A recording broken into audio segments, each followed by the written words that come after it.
အားလုံးပဲမင်္ဂလာပါခင်ဗျာအခုဖတ်ပြပေးမှာကတော့စာရေးဆရာငင်းရဲ့အရှင်လက်လက်မြေချခံရသူဆိုတဲ့နာနာဘဝဝတ္ထုလေးပဲဖြစ်ပါတယ်ခင်ဗျာတင်းချိုင်းဆိုတာလူသေးတွေအတွက်ပဲနေရာတစ်ခုလို့လူတွေကထင်ကြတယ်ဒါပေမဲ့တကယ်တမ်းကျတော့တင်းချိုင်းဆိုတာလူရှင်တွေအတွက်လည်းနေရာတစ်ခုပါပဲလူသေးတွေကိုလာရောက်ပူဆွေးကြတယ်လွမ်းဆွတ်ကြတယ်တန်းတားကြတယ်ပြီးတော့တခါတလေလူသေးတွေကိုယ်တိုင်ကလည်းလူရှင်တွေကိုလာရောက်တွေ့ဆုံတတ်ကြတယ်။ဒီအကြောင်းတွေကိုကျွန်တော်ကောင်းကောင်းသိပါတယ်။ကျွန်တော်ကတင်းကျင်းဆောင်တစ်ယောက်ပါ။ကျွန်တော်နာမည်ဦးဖိုးသိမ့်ပါ။အသက်82နှစ်ရှိပါပြီ။မန္တလေးမြို့အစွန်ကရှေးဟောင်းတင်းကျင်းကြီးတစ်ခုမှာတင်းကျင်းဆောင်အဖြစ်လုပ်ကိုင်နေတာနှစ်ပေါင်း40ကျော်ပါပြီ။ဒီတင်းကျင်းကြီးက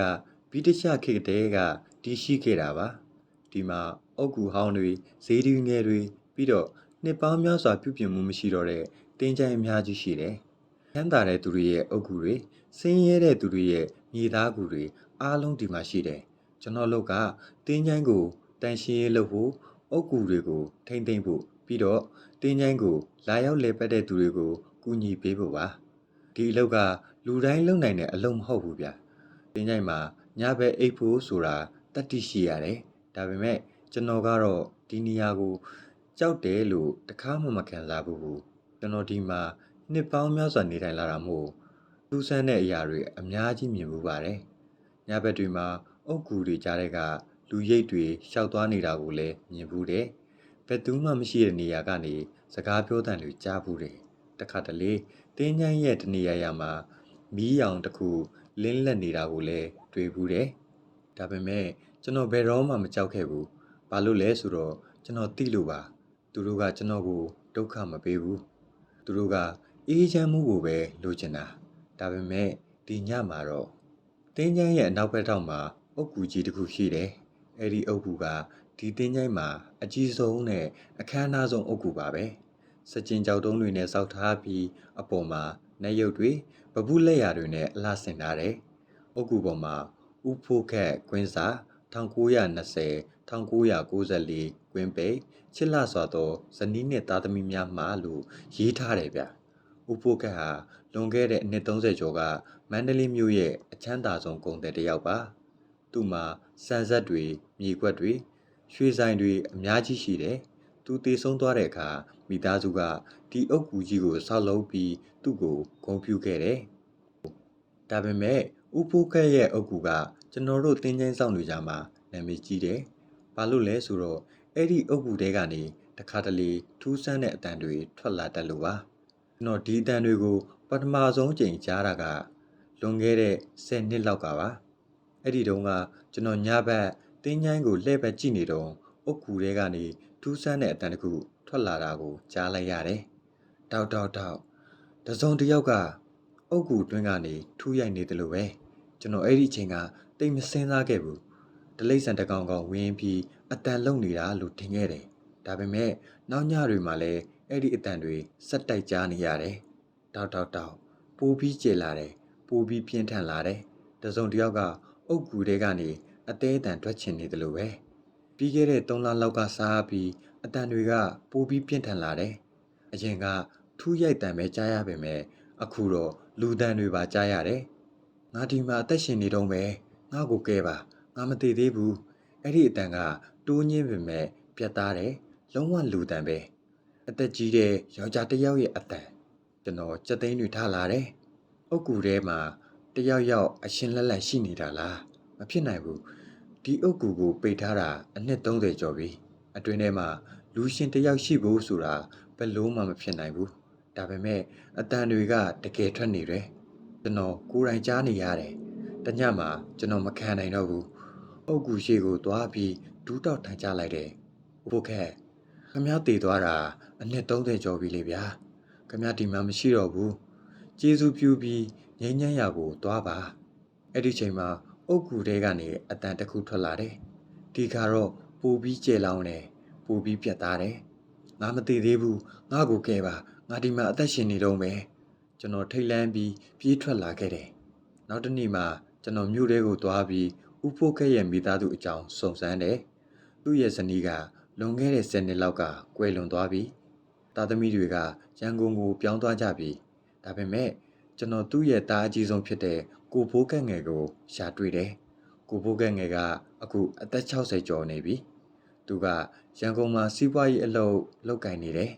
ကျွန်တော်သူ့ကိုဖုန်းဆက်ပြီးအုတ်ကူတဲကအတန်ကြောင်ပြောပြတယ်ဖုန်းတစ်ဖက်ကတိတ်ဆိတ်သွားတယ်ပြီးတော့ကိုဖိုးကက်ငယ်ကကျွန်တော်မန္တလေးကိုလာခဲ့မယ်လို့ပြောတယ်3ရက်အကြာမှာကိုဖိုးကက်ငယ်ကမန္တလေးကိုရောက်လာတယ်သူကအုတ်ကူရှိမှရပ်ပြီးအကြာကြီးငေးကြည့်နေတယ်ပြီးတော့သူကကျွန်တော်ကိုပြောတယ်ကျွန်တော်ဖေတေဆုံးတဲ့ချိန်ကကျွန်တော်ရန်ကုန်မှာရှိနေတယ်အဖေရဲ့ဇာပနာကိုကျွန်တော်မတက်နိုင်ခဲ့ဘူးဒါပေမဲ့အဖေရဲ့တေဆုံးမှုနဲ့ပတ်သက်ပြီးကျွန်တော်တစ်ချိန်လုံးတန်တရားရှိခဲ့တယ်ဘာတန်တရားလဲဗျအဖေကကျမ်းမာရေးကောင်းတယ်ဘာယောဂမှမရှိဘူးဒါပေမဲ့ရုတ်တရက်နှလုံးရက်ပြီးတေဆုံးသွားတယ်လို့ပြောတယ်အဖေရဲ့စီးပွားရေးလုပ်ဖို့ကင်ဖက်တွေကအဖေကိုတတ်ခဲ့တာလို့ကျွန်တော်ထင်တယ်ဗျဒါပေမဲ့တက်တည်မရှိဘူးကိုဖိုးငယ်ငယ်ကအုတ်ကူကိုဖွင့်ဖို့ဆုံးဖြတ်လိုက်တယ်သူကအာနာပိုင်တွေကိုအကြောင်းကြားပြီးအုတ်ကူဖွင့်ဖို့ခွင့်ပြုချက်ရယူတယ်အုတ်ကူဖွင့်တဲ့နေ့မှာလူတွေအများကြီးလာကြတယ်ရဲတွေဆရာဝန်တွေတည်င်းထောက်တွေပြီးတော့ဆက်စုတဲ့သူတွေပေါ့အုတ်ကူရဲ့အဖုံးကိုဆက်ရန်တရားတွေနဲ့ဖွင့်ကြတယ်အဖုံးကအရန်လေးလုံးတော့လူ10ယောက်လောက်ဝိုင်းပြီးတော့မှမရတယ်အဖုံးဖွင့်သွားတဲ့အခါအတွင်းထဲကနေအနံဆိုးကြီးတဟုန်ဟုန်ထွက်လာတယ်လူတွေအားလုံးနောက်ကိုစုပ်သွားကြတယ်ဒါပေမဲ့ကျွန်တော်အတွင်းထဲကိုမြင်အောင်ကြည့်လိုက်တယ်အုတ်ကူထဲမှာလူတစ်ယောက်ရဲ့အယိုးစုရှိတယ်ဒါပေမဲ့အယိုးစုရဲ့အနေအထားကထူးဆန်းလွန်းတယ်တာမန်လူတစ်ယောက်တည်ဆုံးပြီးရင်အယိုးစုကလဲနေတဲ့အနေအထားမှာပဲရှိရမယ်ဒါပေမဲ့အယိုးစုကထိုင်လျက်အနေအထားမှာရှိနေတယ်ကျောကိုကိုင်းပြီးခေါင်းကအုတ်ကူဖုံးကိုစောင့်ထားတယ်လို့ပဲအယိုးစုရဲ့လက်ချောင်းတွေကကျိုးပဲ့နေတယ်လက်သေးတွေကကွာနေတယ်အုတ်ကူဖုံးရဲ့အတွင်းဘက်မှာလက်သေးရာတွေသွေးအစွန်းထင်းတွေရှိနေတယ်ကျွန်တော်နားလည်သွားခဲ့တယ်ဥဖိုးခက်ဟာအုတ်ကူထဲမှာအရှင်လက်လက်ပိတ်မိနေခဲ့တာပါတေဆုံးမသွားခဲ့ဘူးသူ့ကိုတစုံတစ်ယောက်ကမေးစေးပေးပြီးအရှင်လက်လက်အုတ်ကူထဲမှာပိတ်လောင်ခဲ့တာပါသူအုတ်ကူထဲမှာတတိပြန်ရလာတဲ့အခါဘာဖြစ်သွားမှန်းသိလိုက်တယ်သူအသေးတန်အော်ဟစ်ခဲ့တယ်တကားကိုထူရိုက်ခဲ့တယ်တဲတန်တွေကုတ်ချစ်ခဲ့တယ်ဒါပေမဲ့ဘယ်သူမှသူ့အတန်ကိုမကြားခဲ့ဘူးသူအုတ်ကူထဲမှာရက်ပေါင်းများစွာအရှင်လက်လက်ပိတ်မိနေခဲ့တယ်အစာမရှိရေမရှိအလင်းရောင်မရှိလေကောင်းလေတန်မရှိနောက်ဆုံးမှာအသက်ရှူမဝပြီးတေဆုံးသွားခဲ့တယ်ဒါပေမဲ့သူ့ရဲ့ဝိညာဉ်ကအုတ်ကူထဲမှာပဲပိတ်မိနေခဲ့တယ်နှစ်30ကျော်ကြာအောင်သူကူညီတောင်းနေခဲ့တယ်ဒီအဖြစ်အပျက်တွေဖြစ်ပြီးတဲ့နောက်ပိုင်းမှာရဲတွေစုံစမ်းစစ်ဆေးခဲ့တယ်ဦးဖိုးခဲရဲ့စီးပွားရေးလုပ်ဖော်ကိုင်ဘက်တွေကိုဖမ်းဆီးတယ်ဒါပေမဲ့တပ်တွေအထောက်အထားမလုံလောက်တဲ့အတွက်သူတို့ပြန်လွတ်လာကြတယ်ဒါပေမဲ့ကိုဖိုးကဲငယ်ကဒီကိစ္စကိုဆက်လက်တရားစွဲဆိုနေတော့မယ်ကျွန်တော်ကတော့ဦးဖိုးခဲရဲ့အယိုးစုကိုဘုံကြီးကျောင်းမှာတကြိုပေးခဲ့တယ်ဆရာတော်တွေကသူ့အတွက်အမျှပေးဝေပြီးကောင်းမှုကုသိုလ်တွေပြုလုပ်ပေးခဲ့တယ်အဲ့ဒီညမှာကျွန်တော်အိမ်မက်မက်တယ်ဗျာအိမ်မက်ထဲမှာဦးဖိုးကက်ကကျွန်တော်ကိုလာတွေ့တယ်သူကအဖြူရောင်ဝတ်စုံကိုဝတ်ထားပြီးမျက်နှာကငိမ့်ချမ်းနေတယ်ကျေးဇူးတင်ပါတယ်ကိုဖိုးသိန်းကျွန်တော်လွတ်မြောက်သွားပါပြီခမရဘယ်ကိုသွားမှာလဲကျွန်တော်သွားရမယ့်နေရာကိုသွားပါတော့မယ်